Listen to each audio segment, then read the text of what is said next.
Could you survive as a Roman soldier? Think about it for a moment. Imagine yourself in the middle of a military campaign, marching under the scorching Gaul sun, the weight of your armor pressing down on your shoulders and the smell of iron and sweat permeating the air. You are just a legionary, the base of the Roman Empire's military pyramid, but within you burns the desire to rise, to command men, to leave your name etched in history. What separated the simple soldiers from the great generals? How did this military hierarchy work, transforming commoners into feared and respected leaders? The Roman army wasn't just a fighting force. It was a machine of discipline, strategy, and power. Every position, from legionary to general, played a crucial role in the machinery that sustained the greatest empire of antiquity. And understanding this structure is like opening a window into the heart of the Roman Empire, where glory and death walked side by side. Stay with me until the end, because what you discover now may surprise you. The Roman military hierarchy was much more than a simple scale of command. It reflected the deep values of Roman society: honor, merit, loyalty, and of course, ambition. The legionary, for example, was the common warrior, recruited from among the citizens, trained to obey without hesitation and fight to the last breath. Many of them never rose in rank, but some, through extraordinary feats, managed to break through this barrier and reach higher ranks. Have you ever experienced this? That feeling of being at the bottom, doing everything right but not knowing if you'll be recognized. In the Roman army, this feeling was constant, and the reward, when it came, was great. Above the legionaries were the centurions. These men were not just troop leaders. They were living symbols of discipline and courage. They commanded around 80 to 100 soldiers and were feared by both their enemies and their own subordinates. The rise to centurion required more than physical strength. It required tactical intelligence, earned respect, and often bloodshed in decisive battles. And don't think it was easy. Many died trying. But those who succeeded, these entered the war elite. Further up, we find the military tribunes. Here, the game changes. Tribunes were mostly young aristocrats seeking political prestige, or seasoned veterans who had already proven their worth. They acted as a bridge between the supreme commanders and the soldiers, overseeing strategy, logistics, and even troop morale. It was a position of influence, and many tribunes ended up becoming historical figures. Some even rose to the position, and as the dust of battle settled and Roman standards fluttered in the wind, each soldier knew exactly where he stood in the hierarchy, and where he could reach if he had the courage to defy fate. This structure wasn't just military. It was a ladder of ambition, honor, and survival. And understanding how it worked is like deciphering the DNA of the Roman Empire. If this topic resonates with you, leave a comment below with what resonated most with you so far. Do you envision yourself as a disciplined legionnaire, a ruthless centurion, or perhaps a tribune with strategic vision? Sharing your opinion helps create a community passionate about history, where each perspective further enriches the content we're building together. By the way, if you're enjoying this journey through the world of Roman warriors, please leave a like. It shows that this type of content deserves continued production. And if you want to follow the next episodes, where we'll delve even deeper into the tactics, rituals, and epic stories of these soldiers, subscribe to the channel. Your participation is what makes this channel grow and reach more people with this type of content, which, let's face it, is simply fascinating. Now that you understand the first steps of this military hierarchy, it's time to discover how the rise through the ranks worked in practice, and what challenges each warrior faced when trying to climb this relentless system. The Roman army wasn't just a group of armed men marching under orders. It was a veritable war machine, meticulously organized, with a hierarchical structure that functioned like the most accurate clock in antiquity. If you look closely, you'll notice that it closely resembled a modern multinational, with departments, leaders, goals, protocols, and even performance evaluations. Only, instead of reports and meetings, what was at stake were lives, territories, and the fate of an entire civilization. Each soldier knew exactly where he or she belonged within this system. There was no room for improvisation or disorganization. From the moment a Roman citizen was recruited as a legionary, he or she became part of a structure that valued discipline, obedience, and efficiency.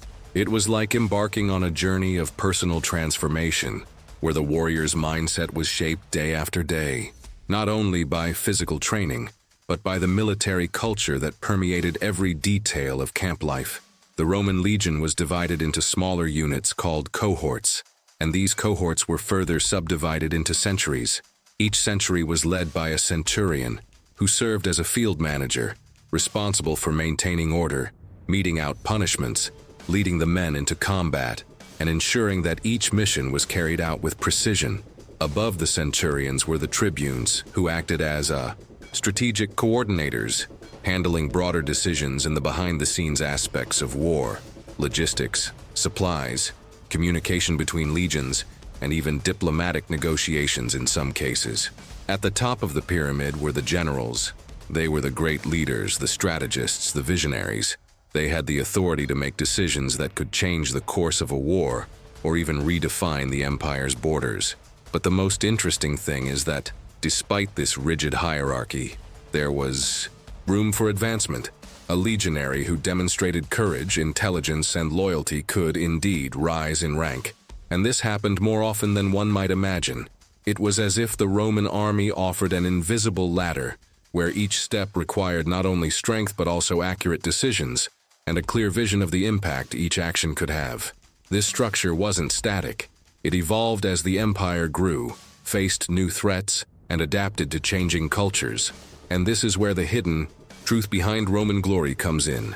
Behind the victories and the statues erected in honor of the generals, there was a complex web of relationships, internal rivalries, power struggles, and even sabotage. The Roman army was efficient, yes, but also human, full of nuances, flaws, and stories rarely found in books.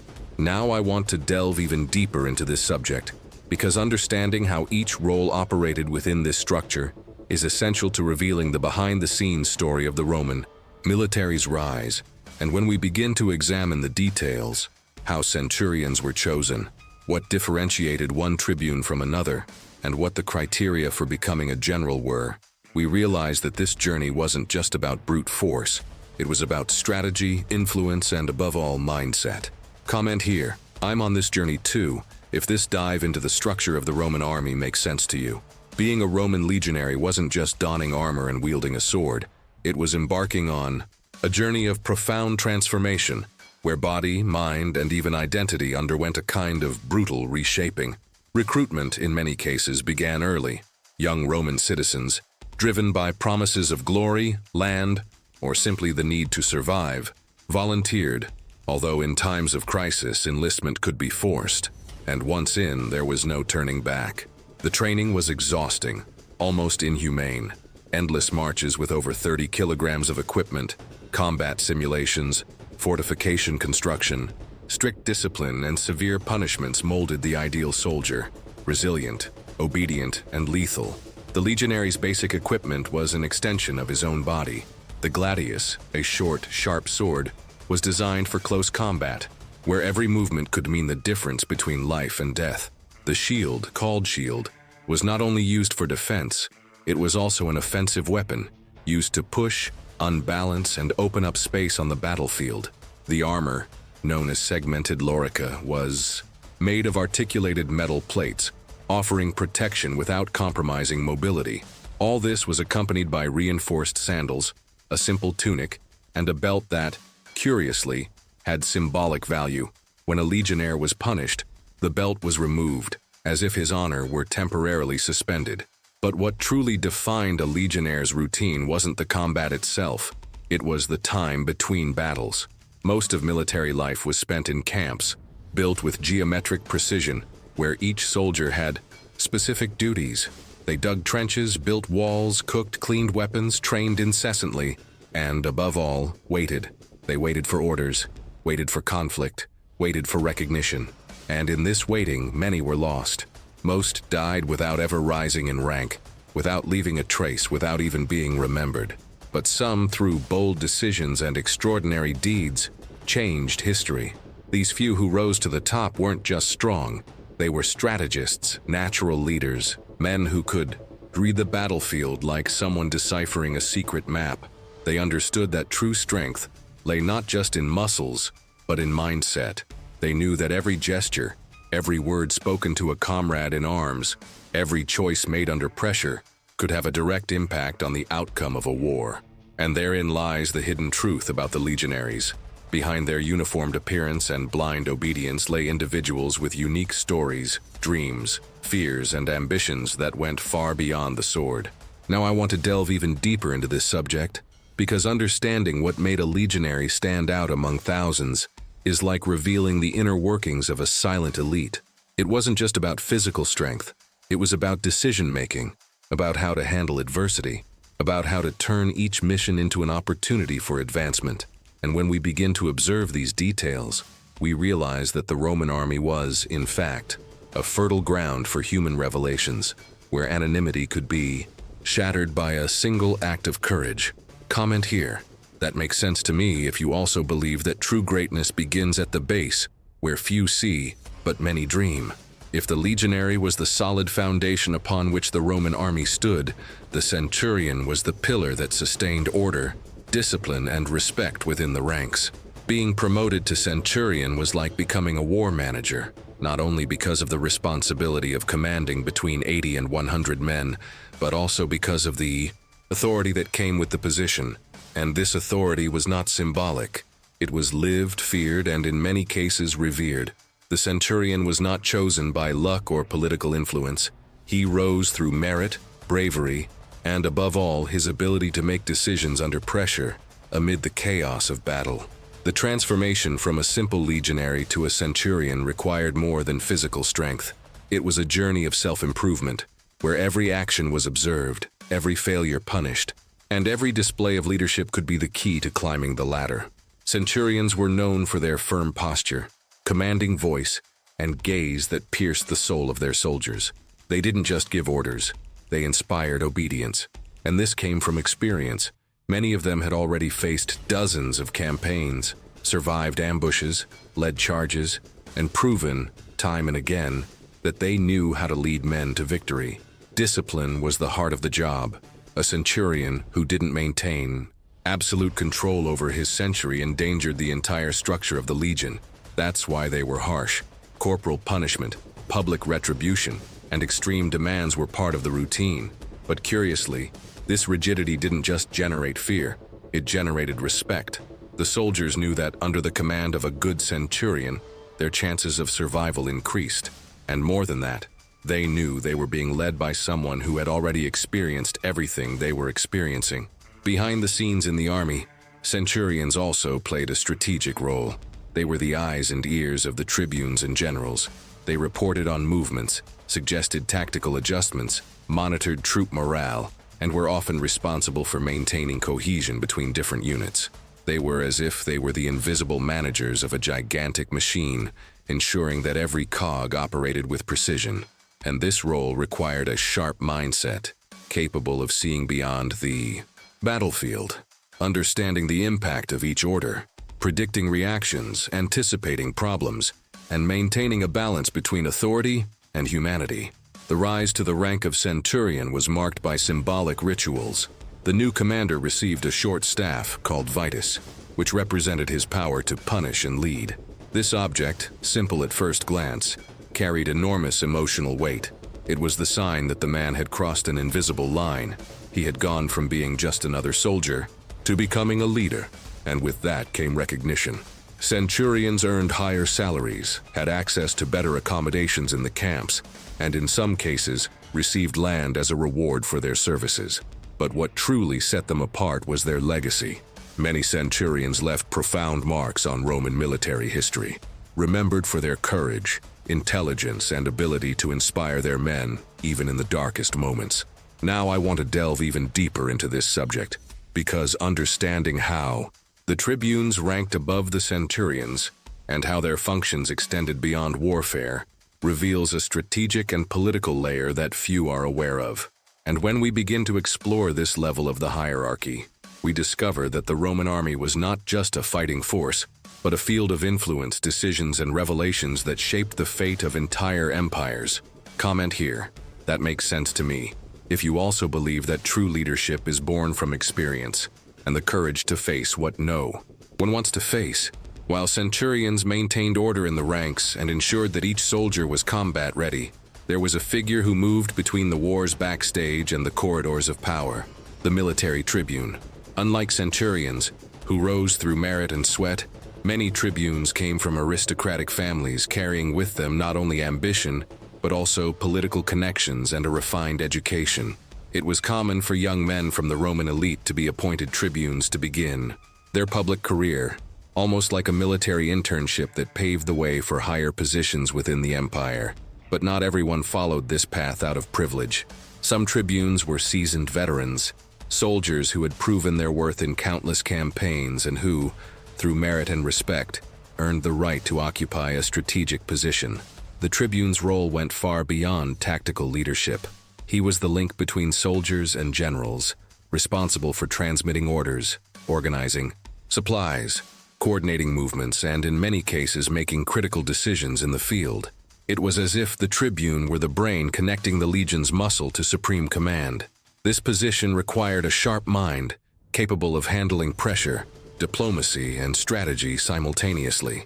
And it is precisely here that we begin to see the transformation this position brought about.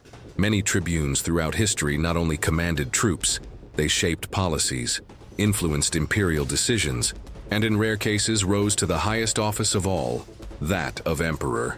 The hidden truth behind the tribune's figure is that he carried a powerful duality. On the one hand, he was immersed in the harsh reality of the battlefield, interacting with soldiers, facing dangers, and dealing with the logistics of war. On the other, he had access to the inner workings of power, participating in strategic meetings, influencing generals, and often being observed by senators and political figures who saw in him a potential future leader. This intermediate position required flexibility, broad vision, and a rare ability to adapt. The impact of his decisions could be felt both on the front lines and within the administrative structures of the empire. And it was not uncommon for tribunes to become protagonists of major historical turning points. Some led revolts, others negotiated decisive treaties, and there are records of tribunes who, after years of service, were elevated to the Senate and, later, to the imperial throne. This shows that, within the Roman military hierarchy, the tribune was not just a commander, he was an agent of transformation. His journey blended warfare, politics, and ambition, and each step he took could open doors to a future of influence and power. Now I want to delve even deeper into this subject, because understanding how Roman generals were formed and how their decisions shaped the fate of entire legions is essential to revealing the true impact of leadership on the empire. And when we begin to observe the paths that led a tribune to supreme command, we realize that ascension was not just a matter of military strategy, but of vision, courage, and mastery over the behind the scenes of history. Comment here. I'm on this journey too, if you feel that true leadership begins when we learn to move between the battlefield and the backstage of decision-making. While the tribunes moved between the battlefield and the shadows of power, there was one figure who towered above them all, carrying in his hands not only the command of entire legions, but also the weight of decisions that could change the course of history, the Roman general. Being a general wasn't just about leading troops. It was about assuming responsibility for complex strategies, diplomatic alliances, and often political decisions that went beyond the confines of the military realm. A Roman general could decide the fate of empires, and that's no exaggeration. Just look at figures like Julius Caesar, who began as a tribune, rose to become a commander, and, with intelligence and ambition, transformed his military career into a political revolution that redefined Rome. The general was, above all, a strategist. He needed to see beyond the immediate battle, anticipate enemy movements, calculate risks, and understand the impact of each choice. But he was also a diplomat. Many campaigns required negotiations with local people, agreements with senators, alliances with other legions, and even internal manipulation to maintain control over his own men. And at this point, the general's mindset became a differentiator. It wasn't enough to be strong or experienced. One needed vision, emotional control, and a rare ability to make decisions under extreme pressure. Behind the scenes, the general was also a potential politician. Many of them used their victories as a means of influence, garnering popular support, accumulating wealth, and paving the way for public office. The hidden truth is that, within the Roman military structure, the rank of general was one of the most direct gateways to absolute power, and this made each campaign an opportunity for ascension or demise, because the same prestige that elevated a commander could, in the event of defeat, make him a target of accusations, betrayal, and even execution. The journey to becoming a general was long and fraught with obstacles. Some got there through merit, others through influence, and many through a combination, both. But what they all had in common was the ability to lead with impact. A general needed to inspire his men, maintain high morale, deal with resource shortages, make difficult decisions, and above all, maintain control even when everything seemed to be falling apart. And this required a profound transformation, not just in thinking, but in living. The Roman general was, in essence, an archetype of total leadership, someone who mastered the art of war, the science of politics, and the game of influence. Julius Caesar is perhaps the most emblematic example of this fusion of military command and political power. His campaigns in Gaul not only expanded Roman territory, they cemented his image as an unbeatable leader, and with this reputation, he crossed the Rubicon, defied the Senate, and ushered in a new era. But he wasn't the only one. Several generals left legacies that resonate to this day, whether through their victories, their strategies, or the decisions they made in the most critical moments. And when we observe these men closely, we realize that true power wasn't just in the sword, it was in the mind. Now I want to delve even deeper into this subject, because understanding how the process of ascension within the Roman military hierarchy worked, and what criteria, rituals, and obstacles those who sought to rise faced, reveals a fascinating layer of Roman culture. And it is at this point that the journey ceases to be just about war and becomes about personal transformation, about choices that define destinies, and about the courage to face the unknown in search of something greater. Comment here. That makes sense to me, if you also believe that true leadership is born when strategy meets purpose. Ascension in the Roman military career was simultaneously a promise of glory and a minefield of invisible obstacles. Many believed that it was enough to fight bravely, follow orders with discipline, and survive campaigns to rise in rank. But the hidden truth behind this structure is that the best warrior didn't always rise, the most influential did, and this completely changed the dynamics within the legions. Merit in battle was undoubtedly one of the most respected paths. Soldiers who demonstrated exceptional courage, led decisive charges, or saved comrades in critical moments could be noticed by their superiors. These feats were recorded, commented on, and, in some cases, rewarded with promotions. But this wasn't the rule. It was the exception. What often happened was the game of appointments. Centurions who trusted certain legionaries could suggest them for positions of greater responsibility. Tribunes, in turn, had the power to appoint assistants and, depending on their political influence, could accelerate the rise of someone aligned with their interests. And this is where a strategic mindset began to outweigh physical strength. Knowing how to position oneself, building internal alliances, understanding the inner workings of the hierarchy. All of this was part of the journey for those who wanted to rise. It was as if the battlefield was just one of the arenas where the soldier had to fight. The other, less visible, was the arena of silent decisions. During certain periods of the empire, especially during times of political instability, corruption and favoritism infiltrated military structures. Ranks were sold, promotions were negotiated, and soldiers with no real experience ended up in command positions. This generated tension, revolt, and often compromised the legion's effectiveness. But it also revealed something important. Promotion wasn't just about merit, it was about reading the context, knowing when to act, who to speak to, how to behave in front of superiors, and even when to remain silent was all part of the game. And those who mastered this game, even if they weren't the strongest, could go far. This dynamic created an environment where every decision had an impact, a gesture of loyalty, a word spoken. At the right time, a stance in the face of injustice, everything could be interpreted as a sign of leadership or a threat, and the soldiers knew this. Therefore, many shaped their posture, adjusted their language, observed their superiors carefully, and gradually learned how to navigate this system. It was a silent, almost invisible transformation, but one that defined who would remain at the bottom and who would rise to the top. The most fascinating thing is that, even with all these variables, there was still room for stories of genuine resilience. Legionnaires who came from nothing, who had no connections or privileges, but who, through a combination of courage, intelligence, and timing, managed to break through the barriers and become centurions, tribunes, and even generals. These stories, though rare, showed that the journey was possible, but it required more than strength. It required vision, and this vision was what separated those who merely survived from those who left a legacy. Now I want to delve even deeper into this subject, because understanding the rituals and symbols that marked each promotion and how these moments were experienced within the legions reveals a lot about the emotional impact of ascension. It wasn't just a change of role, it was a change of identity, of status, of destiny. Comment here, I'm on this journey too. If you believe that growing requires more than effort, it requires scenario reading, courage, and strategy. Promotion within the Roman army wasn't just a change of function, it was a true rite of passage.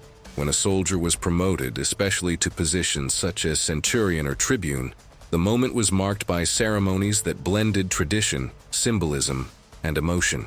It was not uncommon to see war-hardened men weeping upon receiving the symbol of their new rank.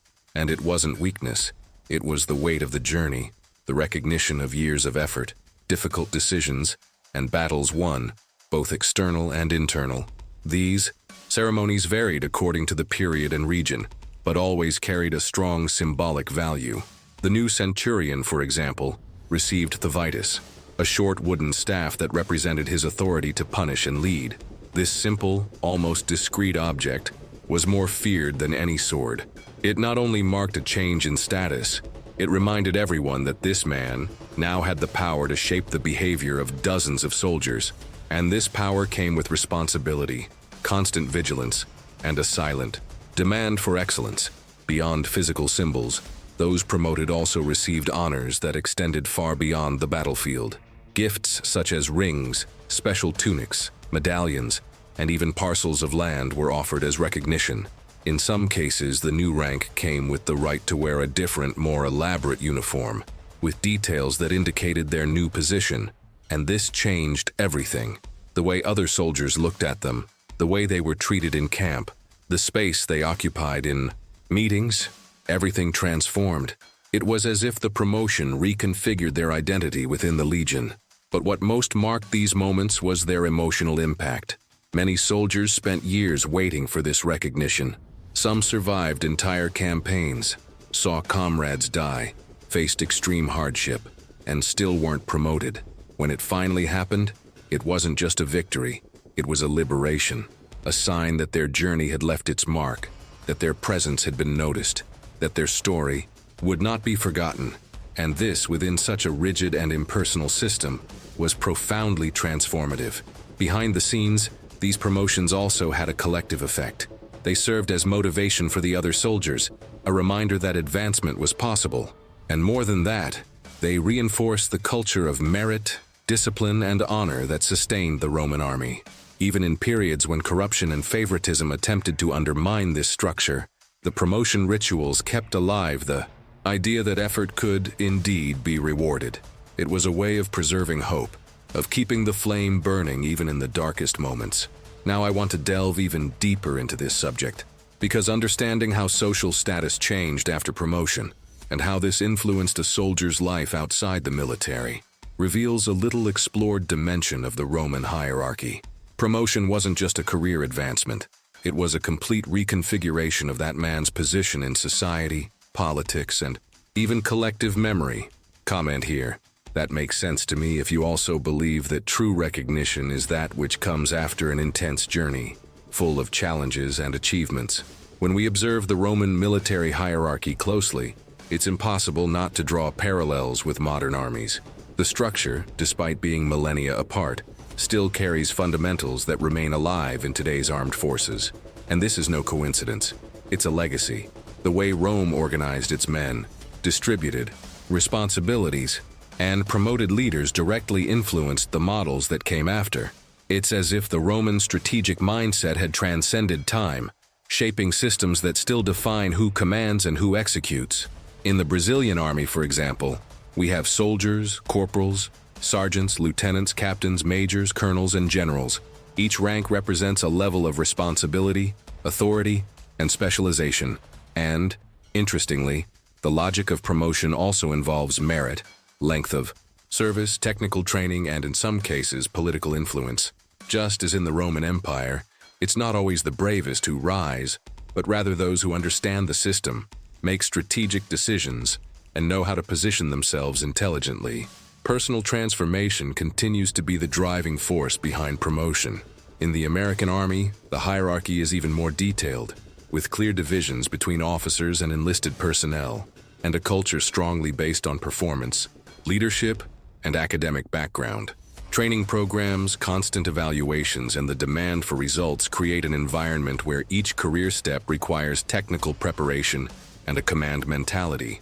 This directly echoes what Roman generals experienced: the pressure to make accurate decisions, the impact of each choice, and the need to maintain cohesion among subordinates. The difference is that today, instead of shields and gladiuses, leaders deal with technology, tactical intelligence, and global operations, but the essence of leadership remains the same. What these parallels reveal is that military hierarchy, whether in ancient Rome or in contemporary armies, is more than a ladder of power. It reflects a society's culture, values, and understanding of the role of authority. And this leads us to an important revelation. Understanding these structures isn't just about studying history or strategy. It's about understanding how decisions shape destinies, how mindsets build legacies, and how a soldier's journey can become a symbol of transformation. Now, I want to delve even deeper into this topic, because when we begin to observe how these hierarchies influence not only the battlefield, but also civilian life, politics, and even the collective imagination, we realize that the impact goes far beyond the ranks. The way an army organizes itself says a lot about what that society values and what it is willing to protect. Comment here. That makes sense to me. If you also see that behind every military structure there is a story of decisions, values, and journeys that deserve to be told. After everything we've explored so far, it's hard not to imagine yourself within the colossal structure that was the Roman army. The dust of the marches, the weight of the armor, the sound of shields clashing in formation, and, above all, the constant tension between staying where you are or fighting to rise. Each rank carried not only a function, but an identity. Being a legionary was the base, the foundation. Being a centurion was the steady arm of discipline. Being a tribune was moving between worlds. And being a general was deciding the fate of empires. But what about you? Where would you fit into this journey? This question isn't just about history. It's about mindset. Because, at its core, each rank represents a different approach to life. The legionary is the one who executes with precision, who bears the weight of routine and doesn't back down in the face of difficulty.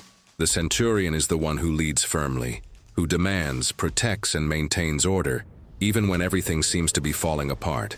The tribune is the one who thinks strategically, who understands what's behind the scenes, who knows that influence is as powerful as force. And the general is the one who sees far, who takes risks, who transforms decisions into a legacy. There's no right answer. There's a connection. Perhaps you see yourself as a legionnaire, someone building their foundation, learning and growing stronger. Or perhaps you've already been through enough battles to recognize yourself as a centurion, someone who leads, who carries responsibility, who understands the weight of authority. Maybe you're in a transitional moment like a tribune seeking to broaden your vision, understand the behind the scenes, and position yourself more strategically. Or perhaps you're already in command, making decisions that impact not only your life but also those around you. And if so, you already know. General isn't just a title, it's a stance toward the world. Now I want to delve even deeper into this subject, because when we begin to reflect on which rank represents our current journey, powerful revelations emerge. The way we deal with challenges, how we make decisions, how we position ourselves in the face of opportunities. All of this reveals where we stand in the hierarchy. And more than that, it shows where we can go. Because just like in the Roman Empire, ascension doesn't depend solely on strength. It depends on vision, courage, and the ability to transform each step into a learning experience. Comment here. I know what rank I would be if this reflection made you see more clearly the place you occupy, and the next step you are ready to climb. If you've made it this far, it's because this journey through the world of Roman warriors touched you in some way. And this shows me that this content has value, that it sparks curiosity, provokes a reflection, and above all, creates connection.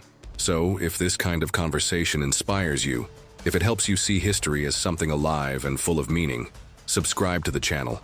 That way, you can continue following everything we'll explore together. Oh, and please like this video. Not just because you enjoyed it, but because it helps keep this exchange alive, bringing this content to more people who also seek to understand the impact of decisions, leadership, and transformation over time. And if you really stayed until the end, comment below. I'm with you until the end. It's a simple way to show that this message reached you, and that we're on this journey together. There's a video here on the side that complements this subject. Click and continue with me there. The story still has a lot to reveal.